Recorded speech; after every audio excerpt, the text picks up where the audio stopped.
In March of 2017, 37-year-old adventure photographer Jake Brennan set out on what he called his final solo expedition through the rugged canyons of northern Arizona. He had been documenting remote cave systems for over a decade, but recent health concerns had made him reconsider his dangerous hobby. His plan was simple: spend 3 days exploring the limestone caves near Marble Canyon, capture some final photographs for his collection, and return home to Phoenix to focus on safer pursuits. The desert gave him back what it had taken, but not in the way anyone expected. On April 15, 2017, a group of experienced cavers discovered something that would haunt them forever. Deep within a narrow passage of Whispering Caverns, they found a pair of hiking boots protruding from a crack in the rock so tight that rescue seemed impossible. The boots belonged to Jake Brennan, and he was still alive. On March 18, 2017, Jake Brennan arrived in the small desert town of Fredonia, Arizona, population barely 1,200. The town sat like a forgotten outpost at the edge of the vast canyon country, where red rock formations stretched endlessly under an impossibly blue sky. Jake checked into the Desert Rose Inn, a modest motel that catered mostly to hikers and photographers drawn to the area's hidden wonders. The desk clerk, an elderly woman named Betty Walsh, later recalled that Jake seemed unusually quiet for someone about to embark on an adventure. He carried himself with the confidence of an experienced outdoorsman, but there was something subdued about his manner, as if he was carrying an invisible weight. Jake had been visiting this region for years, drawn by the complex network of limestone caves that honeycombed the plateau. Unlike the famous tourist destinations nearby, these caves remained largely unexplored, their narrow passages and unstable formations keeping all but the most dedicated cavers away. Local rangers knew Jake by reputation. He was methodical, safety-conscious, and respectful of the fragile underground environment. His photographs of cave formations had been featured in several geology magazines, and he had discovered 3 previously unmapped chambers during his explorations. At the Fredonia General Store, Jake purchased his usual supplies: extra batteries for his headlamp, emergency food rations, and bottled water. Store owner Tom Ridley remembered the conversation they had that morning. Jake mentioned he was planning to explore a section of Whispering Caverns that he had been studying on geological surveys for months. The area was known for its extremely narrow passages and complex vertical drops, but Jake believed there might be an undiscovered chamber beyond a particularly tight squeeze he had identified on his previous visit. Jake's preparation was thorough as always. He left detailed maps with the motel clerk, marking his intended route and expected return time. His emergency contact was his sister, Linda Brennan, a nurse in Phoenix who had grown accustomed to her brother's dangerous hobbies but always worried during his solo trips. Jake had promised her this would be his last major cave exploration. At 37, he was beginning to feel the physical toll of years spent crawling through tight spaces and rappelling down underground cliffs. A recent doctor's visit had revealed early signs of arthritis in his knees, and he knew his cave exploring days were numbered. The morning of March 19 was clear and cool, perfect conditions for underground exploration. Jake loaded his gear into his modified Jeep Wrangler, a vehicle he had equipped specifically for accessing remote cave entrances. His equipment included professional-grade climbing gear, a high-end camera system designed for low-light conditions, and enough supplies for 3 days underground if necessary. Local park ranger David Kellerman saw Jake's vehicle parked at the Whispering Caverns trailhead around 8:30 a.m. The ranger noted that Jake appeared well-prepared and in good spirits, though he seemed more focused than usual, almost as if he was approaching this expedition with a sense of finality. Whispering Caverns earned its name from the strange acoustic properties of its main chamber, where even the slightest sound seemed to echo and multiply into ghostly whispers. The cave system extended for miles underground, with passages ranging from cathedral-sized chambers to crawlways barely wide enough for a human body. Jake had mapped most of the accessible areas over his years of exploration, but one section had always eluded him. Geological surveys suggested there might be a significant chamber beyond a passage known locally as the Needle's Eye, a horizontal crack in the limestone that was less than 18 inches high and barely 2 feet wide. Jake's plan was to attempt the passage he had been studying for months. He had measured the opening carefully on previous visits and believed he could squeeze through, though it would require removing most of his gear and pushing it ahead of him as he crawled. The passage appeared to open up after about 20 feet, based on air currents and the way sounds carried through the rock. If his calculations were correct, he might discover a chamber that no human had ever seen. The entrance to Whispering Caverns was a modest opening in the cliff face, hidden behind a screen of desert brush and accessible only by a steep, rocky trail. Jake had made this hike dozens of times, but he took his time that morning, stopping frequently to photograph the desert landscape in the early light. His camera captured images of blooming prickly pear cacti and the way morning shadows played across the red rock formations. These would be among the last photographs Jake would take in the outside world. Inside the cave, Jake moved with practiced efficiency. He knew every twist and turn of the main passages, every loose rock and unstable formation. His headlamp beam cut through the absolute darkness as he made his way deeper into the system, following a route he had traveled many times before. The temperature dropped steadily as he descended, and the dry desert air gave way to the cool, humid atmosphere of the deep cave. After 2 hours of careful navigation, he reached the area he had come to explore. The needle's eye was exactly as he remembered it, a horizontal crack in the limestone wall that seemed to beckon him forward. Jake spent several minutes examining the passage, measuring it again and testing the stability of the surrounding rock. Everything appeared solid, and the air current flowing through the crack confirmed his theory that there was open space beyond.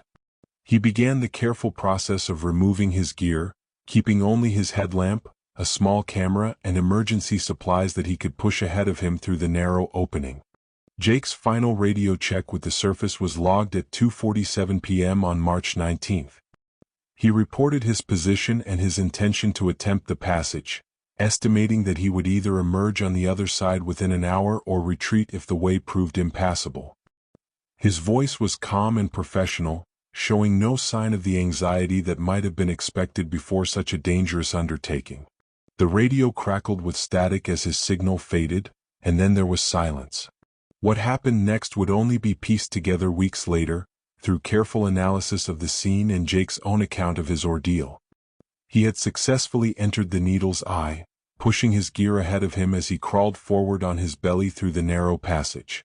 The limestone walls pressed against his shoulders and back, but he was able to move forward steadily. About 15 feet into the passage, however, the floor began to slope downward more steeply than he had anticipated. The smooth limestone offered no handholds, and gravity began to pull him forward faster than he could control. Jake found himself sliding headfirst down the sloping passage, unable to stop his descent or turn around in the confined space. The passage narrowed even further as it descended, and within moments he was wedged tightly in the rock, his arms pinned at his sides and his legs extending back up the slope behind him. He was trapped in a position that made it impossible to move forward or backward, suspended in the limestone like a cork in a bottle. The chamber he had hoped to discover lay just beyond his reach, but he would never see it. Instead, he faced the beginning of an ordeal that would test the very limits of human endurance and the will to survive. The first 24 hours were the worst. Jake's initial attempts to free himself only wedged him deeper into the limestone passage. Every movement seemed to pull him further down the sloping crack, and the smooth rock offered no purchase for his hands or feet. His headlamp illuminated only a few inches of stone in front of his face, creating a claustrophobic world of shadows and reflected light. The silence was absolute except for his own breathing, which echoed strangely in the confined space. Jake forced himself to remain calm, drawing on years of experience in dangerous situations. He knew that panic would only make his situation worse, potentially causing him to hyperventilate or make desperate movements that could injure him further. Jake's training as a cave explorer had taught him to conserve energy and think systematically about problems. He began by carefully testing every possible movement, trying to find any way to gain leverage against the rock walls. The passage was oriented at roughly a 30-degree downward angle, with his head lower than his feet. This position made it difficult to breathe deeply and caused blood to pool in his head, creating a constant throbbing sensation. His arms were pinned tightly against his sides, with only limited movement possible in his hands and fingers. His legs, extending back up the passage, had slightly more freedom of movement, but any attempt to push with his feet only seemed to drive him deeper into the crack. The limestone walls were worn smooth by centuries of water flow, offering no irregularities that might provide a handhold or foothold.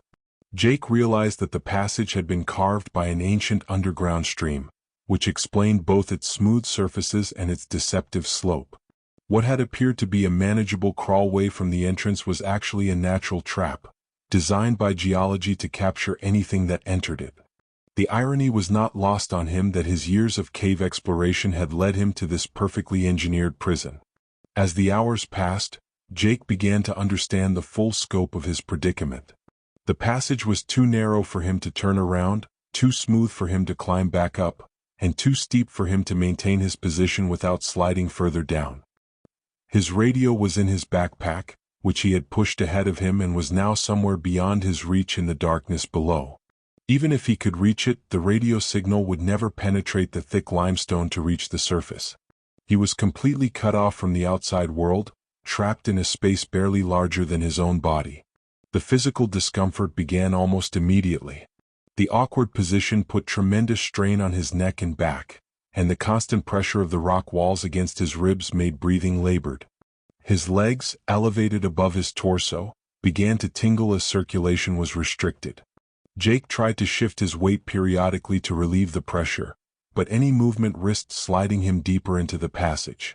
He developed a careful routine of micro-movements, flexing his fingers and toes when possible and adjusting his head position slightly to prevent his neck from cramping. By the second day, Jake's situation had become a test of mental endurance as much as physical survival. The absolute darkness and silence created a sensory deprivation that played tricks on his mind. He began to hear sounds that weren't there, whispers and footsteps that his brain created to fill the void. To combat this, he began talking to himself, reciting poetry he remembered from school and describing his photographs in detail. The sound of his own voice became a lifeline, proof that he was still alive and conscious in the suffocating darkness. Jake's water supply was limited to what he had been able to carry in his hands when he entered the passage. He had managed to keep hold of one small water bottle, but he knew he had to ration it carefully. Dehydration would weaken him and cloud his judgment, potentially making escape even more difficult. He allowed himself small sips at regular intervals, using his watch to time the rationing. The watch face provided the only source of light when his headlamp battery began to fade, its green glow becoming increasingly precious as his primary light source dimmed. The cave's constant temperature of 58 degrees Fahrenheit, which had always been comfortable during his previous explorations, now became a source of hypothermia risk. Without the ability to move around and generate body heat, Jake felt the cold seeping into his bones. His lightweight cave suit, designed for mobility rather than warmth, provided little insulation against the rock walls that surrounded him. He began to shiver uncontrollably, which only made his position more uncomfortable and used precious energy reserves. On the third day, Jake's headlamp finally died, plunging him into absolute darkness. The psychological impact was devastating. Even though the light had shown him nothing but rock walls, its presence had provided a sense of connection to the world above. Now he was truly alone in the dark, with only the faint glow of his watch face to remind him that time was still passing. He closed his eyes and tried to imagine sunlight, the warmth of the desert above, and the faces of people he loved. These mental images became his new source of light, keeping despair at bay when the physical darkness threatened to overwhelm him. Jake's sister Linda had reported him missing when he failed to return on March 22 as scheduled. The Coconino County Sheriff's Office initiated a search operation, but the vast cave system presented enormous challenges. Search teams could follow Jake's route through the main passages, but the Needle's Eye passage was too narrow for rescuers to enter safely. They could hear faint sounds from beyond the opening, but communication was impossible through the thick limestone. The search coordinator, Captain Robert Hayes, made the difficult decision to classify the operation as a recovery mission rather than a rescue, believing that no one could survive for more than a few days in such conditions. The search teams did everything possible within the constraints of safety and physics. They brought in specialized equipment, including fiber optic cameras that could be threaded through small openings and sensitive listening devices that might detect signs of life. The cameras revealed the passage's treacherous slope and confirmed that someone was trapped deep within, but the images were too unclear to determine if the person was still alive. The listening devices picked up occasional sounds, but these could have been caused by settling rock or water dripping somewhere in the cave system. If you're finding this story as gripping as we are, make sure to subscribe and hit that notification bell so you never miss our latest mysterious disappearances and survival stories. Meanwhile, Jake had entered a state that psychologists call survival dissociation. His mind began to separate from his physical discomfort, allowing him to endure conditions that would normally be unbearable.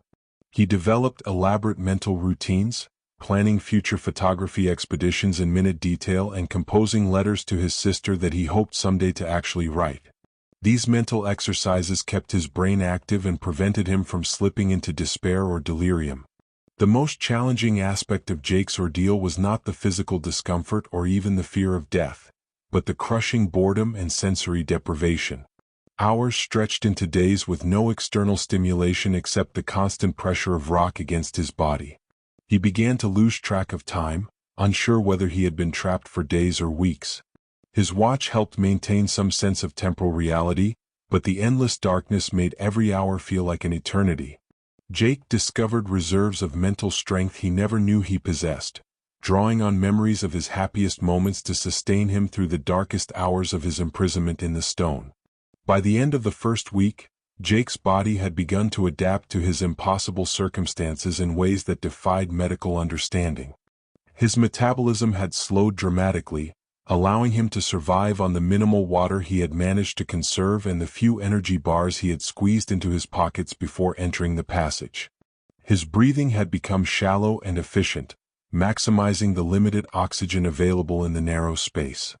Most remarkably, he had learned to sleep in short intervals despite the excruciating position, his exhausted mind finding brief escape from the constant pressure and discomfort.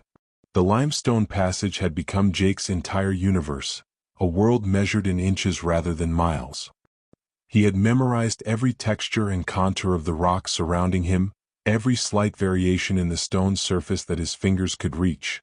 The passage walls had worn smooth grooves in his clothing and skin, creating a perfect mold of his body in the ancient limestone.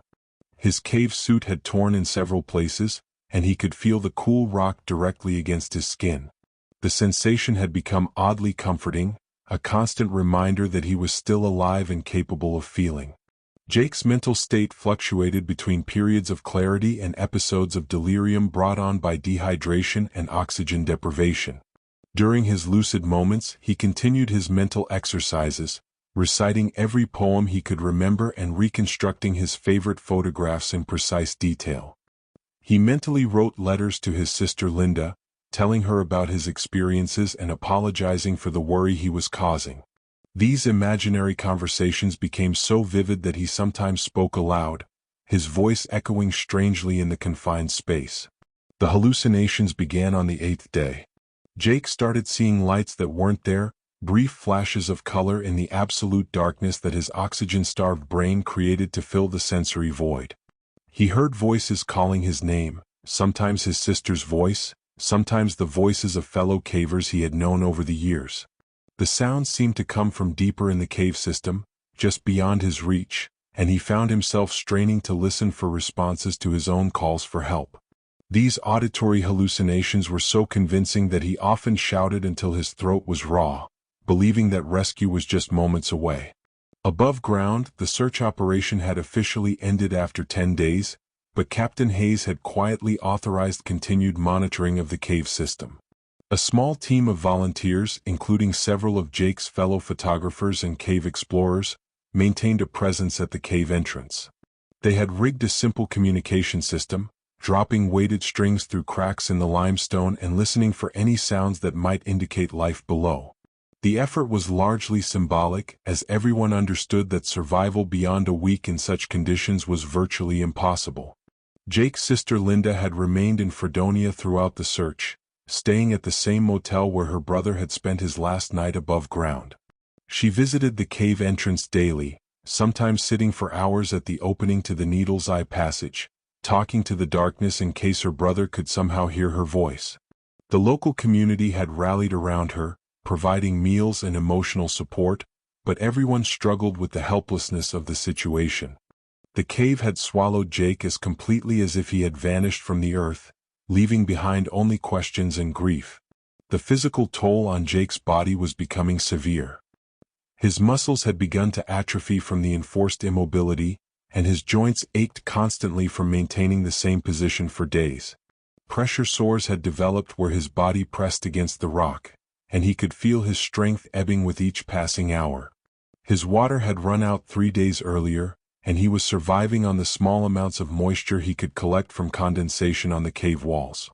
The limestone was slightly porous, and tiny droplets of water would occasionally form on the surface, providing just enough liquid to keep him alive. Jake's understanding of his situation had evolved from hope for rescue to acceptance of his likely fate, and finally to a strange form of peace. He no longer struggled against the rock walls or wasted energy on futile escape attempts. Instead, he focused on maintaining his mental clarity and finding meaning in his experience. He began to see his predicament as the ultimate test of human endurance, a challenge that few people would ever face. This perspective gave him a sense of purpose that helped him endure the physical suffering. The cave system itself seemed to be responding to Jake's presence in subtle ways. The air currents had shifted slightly, and he could detect new sounds echoing through the limestone passages. Water was flowing somewhere nearby, probably from snowmelt in the mountains above, and the sound provided a rhythmic backdrop to his thoughts. He began to feel connected to the cave in a way he had never experienced during his previous explorations, as if he had become part of the living rock itself. On the 15th day of his ordeal, Jake experienced what he later described as a moment of perfect clarity. The pain and discomfort seemed to fade away, replaced by an overwhelming sense of calm and acceptance. He felt as though he could see his entire life spread out before him, every decision and experience that had led him to this moment.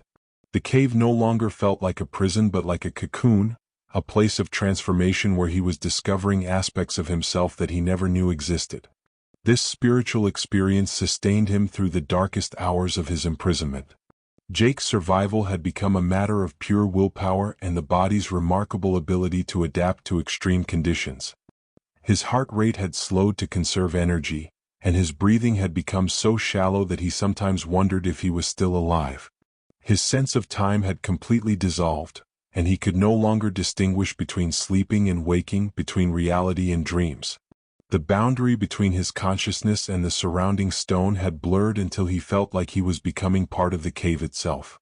The rescue that would eventually come was still weeks away, but Jake had already begun the psychological process of letting go. He had made peace with the possibility of dying in the cave, surrounded by the limestone formations he had spent years photographing and exploring. In his mind, he composed final messages to the people he loved, storing them in his memory like precious photographs that he hoped somehow to share. The cave had taken everything from him except his thoughts, but those thoughts had become more vivid and meaningful than anything he had experienced in the world above.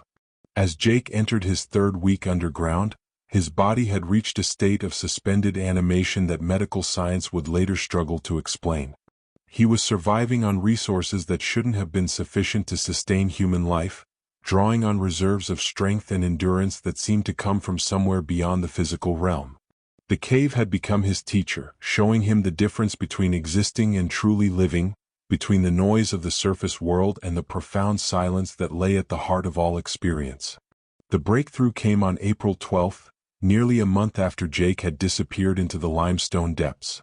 A group of experienced cavers from the Arizona grotto, led by veteran explorer Rebecca Torres, had obtained permission to attempt a technical rescue that the official teams had deemed too dangerous. Rebecca had been following Jake's case closely and believed that new rope techniques developed for extremely confined spaces might make it possible to reach him. Her team included Marcus Webb, a cave rescue specialist, and Dr. Jennifer Cole, a physician trained in wilderness medicine who could assess Jake's condition if they managed to make contact. The rescue attempt required equipment that had never been used in such extreme conditions. The team brought ultra-thin climbing ropes, miniature cameras, and a communication system designed for military special operations. Their plan was to create a pulley system that could potentially extract someone from the Needle's Eye Passage, but first they needed to determine if Jake was still alive. The technical challenges were enormous, as any rescue attempt would need to be conducted in a space barely wider than a human body, with no room for error. Rebecca's team spent 2 days rigging their equipment and testing their communication system. They had studied detailed maps of the cave system and consulted with geologists about the stability of the limestone formations. The rock around the Needle's Eye Passage was solid, but any rescue attempt would put tremendous stress on the surrounding stone. One miscalculation could cause a collapse that would seal the passage forever, making rescue impossible and potentially killing anyone trapped inside. On the morning of April 14th, Rebecca made the first attempt to establish contact with Jake. She positioned herself at the entrance to the Needle's Eye Passage and called out, her voice echoing through the limestone corridors. For several minutes, there was no response except the whisper of air currents through the rock. Then, faintly, almost too quiet to hear, came an answering voice from deep within the passage. Jake was alive, conscious, and able to communicate, though his voice was weak and hoarse from weeks of dehydration. The initial conversation was brief and focused on immediate medical concerns. Jake reported that he was experiencing severe dehydration, muscle weakness, and intermittent confusion, but he was mentally alert and had not suffered any major injuries. He had been surviving on condensation water and had not eaten solid food for over 2 weeks. His biggest concern was hypothermia, as his body temperature had dropped significantly in the constant 58-degree environment of the cave. Dr. Cole, listening to the exchange through the communication system, was amazed that Jake had survived this long under such conditions. Rebecca's team worked around the clock to establish a supply line to Jake's position. Using a system of weighted strings and miniature containers, they were able to send down small amounts of water and liquid nutrition supplements. The process was painstakingly slow, as each container had to be carefully guided through the narrow passage without getting stuck or spilling its contents. Jake's position made it difficult for him to reach the supplies, but he managed to access enough water to begin the slow process of rehydration. The psychological impact of re-establishing contact was profound for both Jake and his rescuers. Jake later described hearing Rebecca's voice as the most beautiful sound he had ever experienced, a lifeline that connected him back to the world of the living. For the rescue team, Jake's survival represented a miracle that defied medical understanding. Dr. Cole noted that most people would have died within a week under such conditions, yet Jake had maintained consciousness and coherent thought for nearly a month. Jake's sister Linda was notified immediately when contact was established.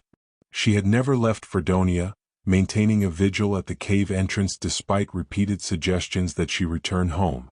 When Captain Hayes called to tell her that her brother was alive, she collapsed in relief and disbelief. She had prepared herself for the worst possible news, and the reality that Jake might actually survive seemed too good to be true. She insisted on coming to the cave immediately, though she would not be able to communicate with her brother directly due to the technical limitations of the rescue operation. The extraction process would prove to be even more challenging than establishing contact. Jake's position in the sloping passage made it impossible to simply pull him back up the way he had entered. The smooth limestone walls offered no anchor points for ropes, and any attempt to drag him upward could cause serious injuries or wedge him even more tightly in the rock. Rebecca's team needed to develop an entirely new approach, one that had never been attempted in cave rescue operations. The solution came from an unexpected source. Marcus Webb, the cave rescue specialist, had experience with confined space rescues in industrial settings. He suggested using a technique called controlled extraction, where the victim is gradually shifted and rotated while being pulled, allowing them to navigate tight spaces without becoming more tightly wedged. The technique required precise coordination and constant communication, but it offered the best hope of getting Jake out alive. The first extraction attempt began on April 15th, exactly 1 month after Jake had entered the passage. Rebecca positioned herself as close to Jake as possible while Marcus operated the pulley system from the main cave chamber. Dr. Cole monitored Jake's vital signs through verbal communication, watching for signs of distress or injury during the extraction process. The operation required incredible patience, as Jake could only be moved a few inches at a time without risking further entrapment. Progress was measured in fractions of inches rather than feet. Each movement had to be carefully planned and executed, with constant communication between Jake and his rescuers. Jake's weakened condition made it difficult for him to assist in his own rescue, but his years of cave exploration had given him an understanding of rock formations and body positioning that proved invaluable. He was able to guide the rescue team's efforts, suggesting adjustments to their technique based on what he could feel of the surrounding stone. After 6 hours of painstaking work, Jake had been moved approximately 3 feet up the passage, still far from freedom but closer than he had been since his ordeal began. The rescue team was exhausted, and Jake was showing signs of severe fatigue from the physical stress of the extraction process. Dr. Cole made the decision to halt the operation for the day, allowing Jake to rest and recover before continuing the rescue attempt. The team established a more permanent communication system and continued to provide water and nutrition through their improvised supply line. That night, Jake experienced something he had not felt in weeks: hope. The sound of human voices and the knowledge that people were working to save him had rekindled his will to survive. He spent the dark hours talking with Rebecca through their communication system, sharing stories of his cave explorations and his plans for the future. These conversations helped maintain his mental clarity and provided motivation for the difficult extraction work that lay ahead. The rescue operation had attracted national attention, with news crews gathering at the cave entrance to document the unprecedented survival story. Jake's case was being studied by medical experts who were baffled by his ability to survive for so long under conditions that should have been fatal. The story had captured the public imagination, representing the triumph of human endurance over impossible odds and the dedication of rescuers who refused to give up on a fellow human being. The final extraction began at dawn on April 16th, with Rebecca's team implementing a modified technique based on the previous day's experience. They had spent the night analyzing every aspect of Jake's position and the passage geometry, developing a precise sequence of movements that would gradually work him free from the limestone trap. The operation required the coordination of 6 people working in shifts, as the physical and mental demands of the rescue were too intense for any individual to sustain for extended periods. Jake's condition had stabilized somewhat thanks to the steady supply of water and liquid nutrients, but Dr. Cole was concerned about his cardiovascular system after weeks of restricted blood flow. His heart rate was irregular, and he showed signs of severe muscle atrophy that would make the extraction process even more difficult. The medical team had prepared for the possibility that Jake might lose consciousness during the rescue, and they had contingency plans for every scenario they could imagine. The breakthrough moment came after 4 hours of careful work. Rebecca felt Jake's body shift in a way that indicated he was no longer wedged as tightly in the passage. The weeks of gradual weight loss and muscle atrophy had actually worked in his favor, reducing his body mass just enough to create the tiny amount of space needed for extraction. Marcus adjusted the pulley system to take advantage of this new mobility, and for the first time since the rescue began, Jake moved more than a few inches in a single pull. Progress accelerated dramatically once Jake's shoulders cleared the narrowest part of the passage. Rebecca was able to reach his hands and provide direct assistance, guiding his movements and helping him navigate the complex geometry of the limestone crack. Jake's cave exploration experience proved invaluable during this phase, as he instinctively knew how to position his body to slide through tight spaces without becoming stuck again. His movements were weak and unsteady, but his muscle memory from years of caving guided him through the extraction process. The moment Jake's head emerged from the needle's eye passage was captured by the rescue team's cameras and would later become one of the most powerful images in cave rescue history. His face was gaunt and pale, his eyes squinting painfully in the LED lights that seemed blindingly bright after a month of absolute darkness. Rebecca later described the expression on his face as one of pure disbelief, as if he couldn't quite accept that his ordeal was finally over. His first words upon emerging were a whispered "thank you" that brought tears to the eyes of everyone present. Dr. Cole immediately began medical assessment and treatment.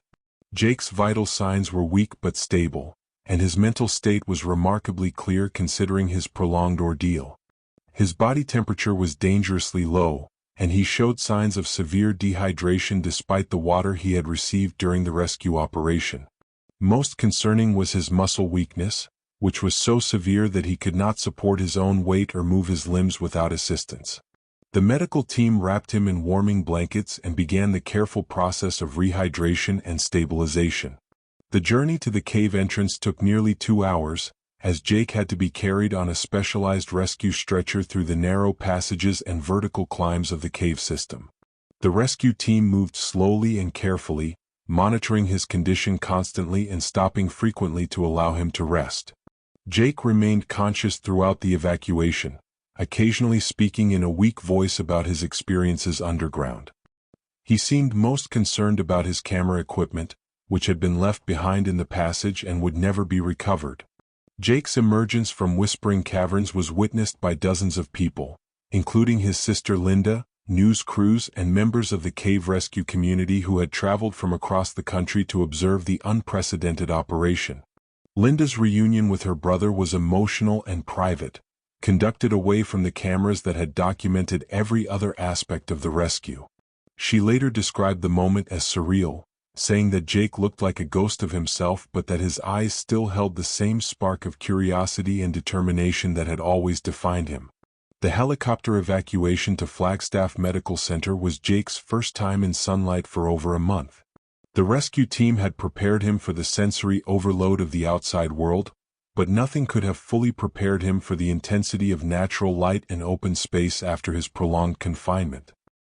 He kept his eyes closed for most of the flight, overwhelmed by sensations that had once been completely normal.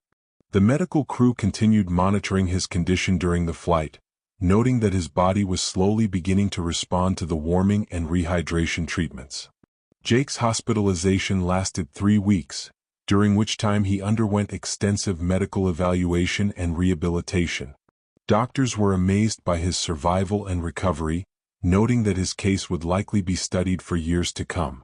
His body had adapted to extreme conditions in ways that challenged conventional understanding of human physiology. The muscle atrophy was severe but reversible, and his cardiovascular system gradually returned to normal function. Most remarkably, he showed no signs of permanent neurological damage despite the prolonged oxygen deprivation and sensory isolation. The psychological impact of Jake's experience was complex and profound. He worked with trauma specialists to process his month-long ordeal, but he consistently described the experience in positive terms.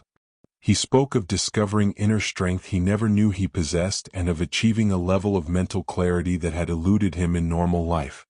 The cave had stripped away everything except his essential self, and he had found that self to be stronger and more resilient than he had ever imagined. If this incredible story of survival against impossible odds has moved you, please share it with others who might find inspiration in Jake's remarkable endurance and the dedication of his rescuers. Jake's return to normal life was gradual and carefully managed. Physical therapy helped him regain muscle strength and coordination, while psychological counseling addressed the complex emotions surrounding his survival. He found that he had developed an almost supernatural sensitivity to confined spaces and underground environments, but rather than avoiding caves, he felt drawn to continue his exploration work. His experience had given him insights into cave systems and human endurance that he believed could help other explorers avoid similar situations. The Needle's Eye Passage was permanently sealed following Jake's rescue, with the entrance blocked by steel grating to prevent future accidents. A small memorial plaque was installed near the cave entrance, not to commemorate tragedy but to celebrate the triumph of human survival and the power of never giving up hope. The plaque reads simply, "In memory of 37 days that proved the impossible is possible." Jake's story became a case study in survival psychology and cave rescue techniques. His detailed accounts of his mental state during the ordeal provided valuable insights for researchers studying human endurance under extreme conditions. The rescue techniques developed during his extraction were incorporated into cave rescue protocols worldwide, potentially saving future victims of similar accidents. Rebecca Torres and her team received numerous awards for their innovative rescue work and their refusal to accept that Jake's situation was hopeless. 6 months after his rescue, Jake returned to Whispering Caverns for the first time since his ordeal. He stood at the entrance to the cave system where he had nearly died, not with fear or trauma, but with a deep sense of gratitude. The cave had taken him to the very edge of human endurance and then given him back to the world transformed. He had entered the limestone passages as an adventure photographer seeking one final expedition. He emerged as a testament to the incredible resilience of the human spirit and the power of hope to sustain life even in the darkest places on Earth. Jake's camera equipment was never recovered from the depths of the Needle's Eye Passage, but he had captured something far more valuable during his month underground. He had photographed the landscape of human endurance, mapped the territory of survival, and documented the journey from despair to hope that exists within every person. His story continues to inspire cave rescuers, survival experts, and anyone facing seemingly impossible challenges, proving that sometimes the greatest discoveries happen not when we find new places, but when we find new depths within ourselves. The desert had indeed given back what it had taken, but it had returned something transformed, something more precious than what had been lost. Jake Brennan had entered the earth as one person and emerged as another, carrying with him the knowledge that the human spirit, like water finding its way through limestone, can survive and flow through the most impossible spaces.